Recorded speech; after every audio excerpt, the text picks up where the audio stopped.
precisely 1:15. This is the news on Sri Lanka Broadcasting Corporation. News is edited by Danushka Madavela, read by Sabrina Zawahir. The headlines. The President left the island to participate in the 10th World Water Forum high-level meeting in Indonesia. IMF says macroeconomic policies in Sri Lanka are bearing fruit.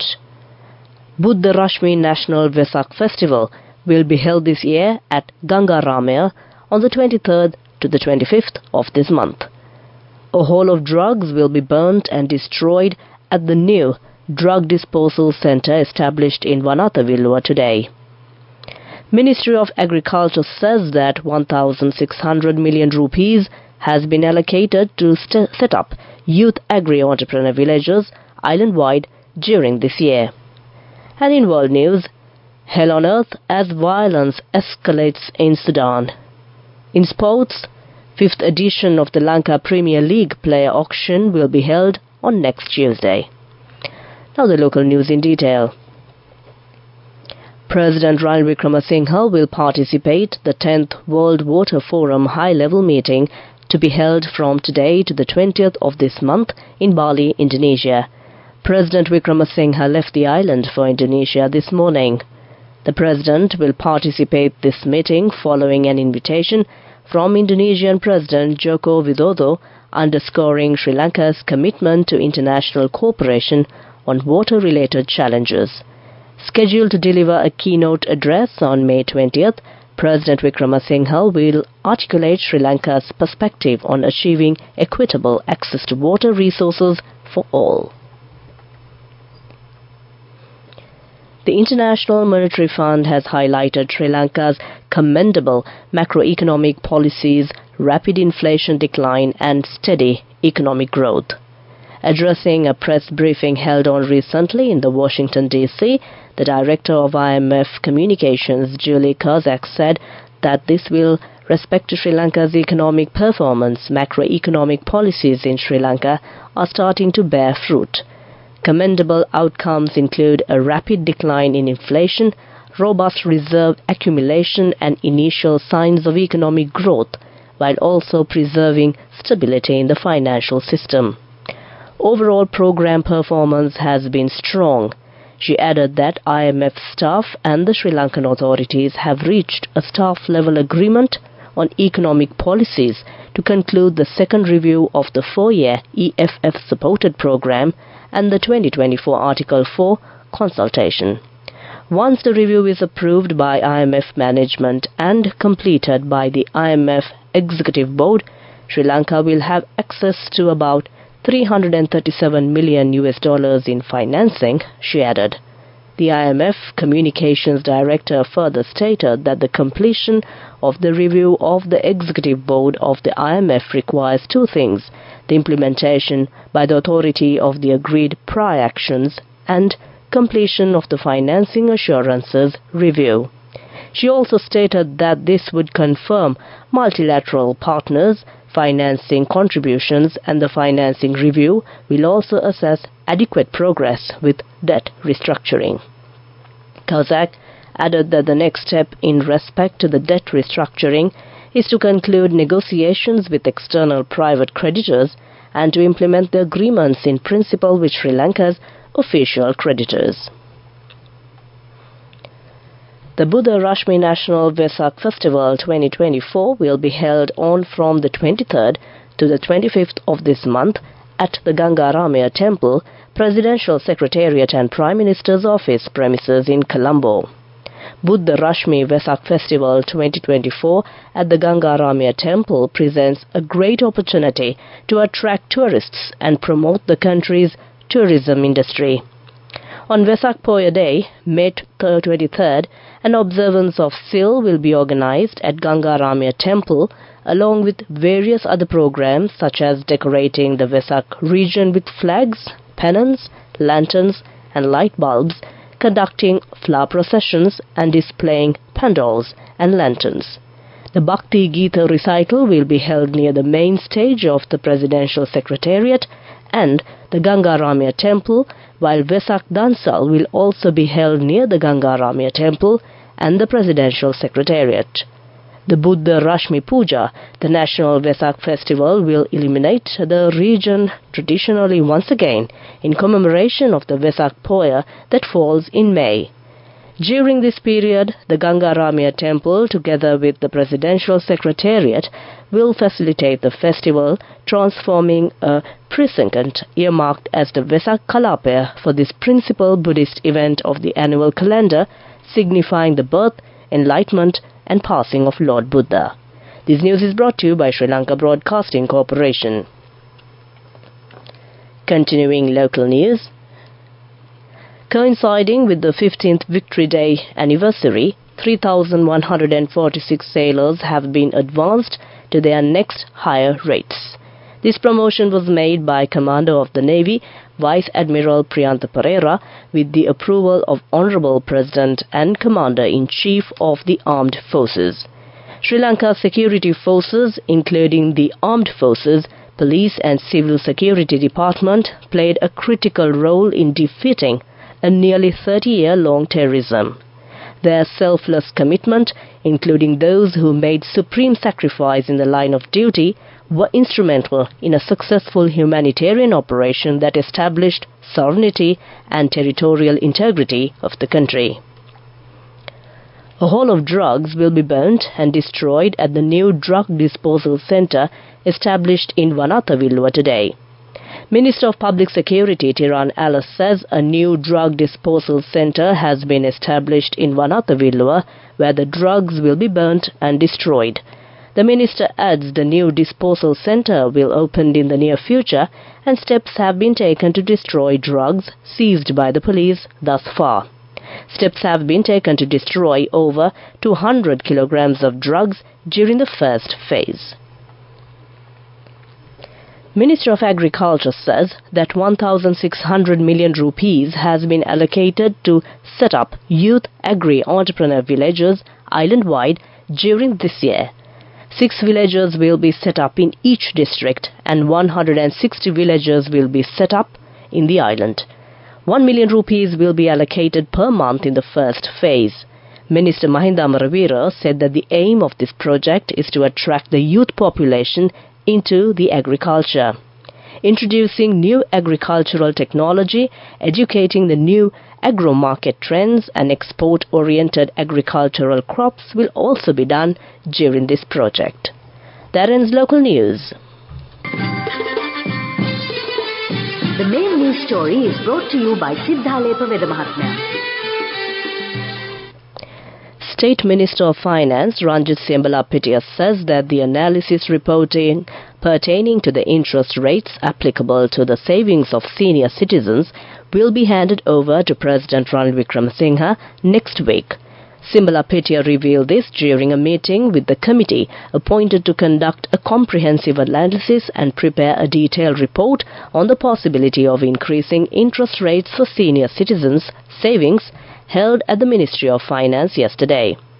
Additionally, the need to regularize around 1.1 million accounts owned by citizens over 60 years of age has reportedly been emphasized. The committee has also been directed to investigate individuals maintaining multiple bank accounts and potentially depositing money from other parties into those accounts to earn higher interest rates. That came to in main news. The main news story was brought to you by Sinhala Vedamahatmya. Moving on to Watchlight. The National War Heroes Day ceremony is scheduled to be held tomorrow evening at the Parliament ground and a special traffic plan to be implemented on that day. Accordingly, the entry and exit lanes towards Parliament Road are closed from Polduwa Junction and Canham Junction from 3 p.m. tomorrow. Accordingly, motorists are advised to use the following alternative routes during the closure of the above road. That came to you in Watchlight. Moving on to World News, taking a look at the headlines of the World News. Hell on earth as violence escalates in Sudan's El Fasher. Japan to offer yen loans to Philippines for 5 large petrol ships. Paul Pelosi, attacker sentenced to 30 years in prison. Now the World News in detail. The United Nations Human Rights Chief has expressed horror over the escalating violence in Sudan's North Darfur region as a top humanitarian official described the worsening situation on the ground as hell of earth. Hundreds of thousands of displaced people are sheltering in Al-Fashir without basic supplies amid fears that nearby fighting will turn into an all-out battle for the city, the last stronghold of the Sudanese armed forces in the western Darfur region. The United Nations Human Rights Chief has expressed horror over the escalating violence in Sudan's North Darfur region as a top humanitarian official described the worsening situation on the grounds as hell of earth. Japan has signed an agreement to provide 5 large petrol ships to the Philippines to be financed with yen loans. Philippine Secretary of Foreign Affairs Enrique Manalo and Japanese Ambassador Enzo Kazaya took part in a signing ceremony held in Manila on Friday. Under the agreement, Japan will cover the procurement with official development assistance loans worth more than 64 billion yen, or about $410 million. Manalo expressed gratitude. He said the Philippines intends to enhance its maritime safety capabilities for the sake of the country and the broader maritime community. The 97-meter class petrol ships to be procured with the loans are capable of engaging in long-term missions on the high seas. Japan has so far provided 12 petrol ships to the Southeast Asian country. The man who attacked the husband of former U.S. House of Representatives Speaker Nancy Pelosi has been sentenced to 30 years in prison. David DePape was convicted of assault and attempted kidnapping of a federal official in November after a week-long trial in San Francisco. The attack left Paul Pelosi, now 84, in hospital for 6 days with a fractured skull and other injuries.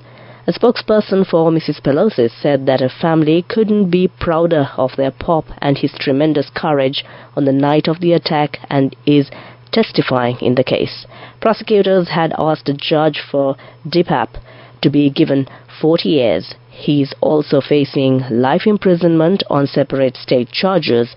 Video of the incident shown during the trial shows DePape, a Canadian citizen who has lived in the U.S. for 2 decades, breaking into the Pelosi home in California armed with a hammer on 28 October 2022.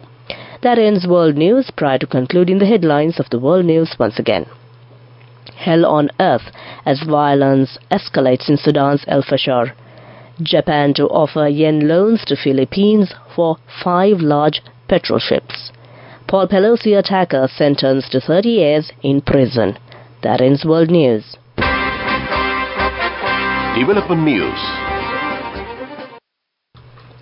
Parliament Secretary General Kushani Rohanadira said that the Economic Transformation Bill and Public Financial Management Bill will be presented to Parliament on May 22nd.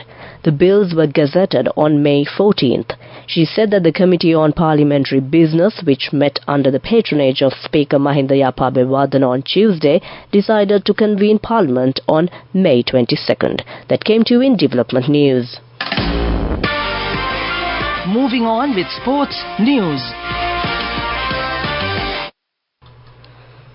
5th edition of the Lanka Premier League player auction will be held on next Tuesday in Colombo. 420 players have registered for this auction. The players' auction will start on May 21st at 12 noon. We'll have 18 initial rounds focusing on multiple talent options such as batters, all-rounders, fast and spin bowlers and wicket keepers with different segments for each criterion such as capped batters, uncapped batters and etc. Following 18 rounds, the auction will move into the acceleration rounds. More in sports news. Pakistan Cricket Board confirms Pakistan Super League expansion from 2026 with 2 new teams. The PCB is also pushing to permanently move the PSL window into April and May, where it will clash with the IPL. That came to you in sports news. Go ekak tiyana youth eකට life එකේ change එකට නියමෙට set වෙන්න as වහගෙන දැකපු හින හැබැ කරන්න youth එකට නියමෙට set වෙන්න friendship එක මෙන්න. The all new NSB Ithru Mithru account NSB IM, a plan for your dream. Business News, sponsored by National Savings Bank, the safest place for your money. One of the leading platforms in the employment sector, JobDaddy.lk, will host an interactive session from 10:30 a.m. tomorrow. The event will be held at the Golfes Hotel in Colombo. This initiative will facilitate connection between job seekers and employers. Attendees are encouraged to bring a soft copy of CV to the event for on-the-spot registration with the JobDaddy.lk. That came to you in Business News. Business News, sponsored by National Savings Bank, the safest place for your money. Go ekak tiyana youth eකට life එකේ change එකට නියමෙට set වෙන්න as වහගෙන දැකපු හින හැබැ කරන්න youth එකට නියමෙට set වෙන්න friendship එක මෙන්න. The all new NSB Ithru Mithru account NSB IM, a plan for your dream. Moving on to economic news, Sri Lanka made a significant presence at the Arabian Travel Market 2024 in Dubai, highlighting the island nation's diverse attractions and offerings. The Sri Lanka Pavilion at ATM 2024 was organized by the Consulate General of Sri Lanka in Dubai in collaboration with the Sri Lanka Tourism Promotion Bureau. Arabian Travel Market was one of the leading global events for the travel and tourism sector, held from 6th to 9th May 2024. Over 41,000 attendees visited the annual trade show, which featured 2,300 exhibitors from 165 countries. This year, ATM was centered on the theme Empowering Innovation, Transforming Travel Through Entrepreneurship. That came to you in Economic News. Weather report. Finally, we take a look at the weather report. Showery and windy conditions are expected to enhance during the next few days from today due to pre-monsoonal conditions over the country and surrounding sea areas. Cloudy skies can be expected over most parts of the island. Showers or thunder showers will occur at times in western, Sabragamua, northwestern and southern provinces and in Kandy and Nuwara districts. Showers or thunder showers will occur at several places elsewhere of the island after 12 noon. Heavy showers above 100 mm are likely at some places in western, Sabragamua and northwestern provinces and in Galle and Mathura districts. That was the weather report. Prior to concluding this bulletin of news, the headlines once again. The President left the island to participate in the 10th World Water Forum high-level meeting in Indonesia. IMF says macroeconomic policies in Sri Lanka bearing fruit. Buddha Rashmi National Vesak Festival will be held this year at Gangaramaya on the 23rd to the 25th of this month. A haul of drugs will be burnt and destroyed at the new drug disposal centre established in Vanathavilluwa today. Ministry of Agriculture says that 1,600 million rupees has been allocated to set up youth agri-entrepreneur villages island-wide during this year. With that, we conclude the news, and over to my friend and certainly yours, who's all geared up to keep you entertained with a wonderful collection of music. Over to you, Asanka.